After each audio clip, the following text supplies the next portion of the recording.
গ্রামের মাটির রাস্তায় সকালবেলা খালি পায়ে উষের মধ্যে হাঁটলে নাকি শরীরের অনেক ভালো হয়। আসলে আমি পারি না, তাই জুতা পায়ে দিয়ে হাঁটতেছি। কিন্তু গ্রামের যে সকাল দেখেন, এত সুন্দর পরিবেশে একটা সকাল, রোদ পড়েছে, পুকুরের পানিতে ঝলমল করতেছে, দেখতে কি সুন্দর, অসাধারণ। এত সুন্দর পরিবেশ। আর ওই তো দেখেন ধানগুলো এখনও কাটা হয়নি, আসলে ধান কাটার সময় চলে যাচ্ছে, আস্তে আস্তে কাটতেছে। আর এই তো সবুজ প্রকৃতি, মানে এত সুন্দর দেখতে, এত সুন্দর যে আমি মুগ্ধ হয়ে গেছি, কিচ্ছু বলার নেই।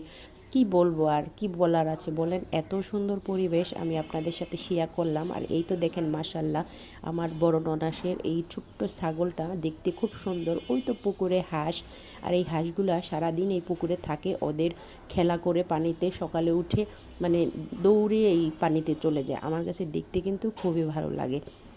আর পরিবেশটা কিন্তু আসলেই সুন্দর ছিল। আপনাদের কেমন লেগেছে?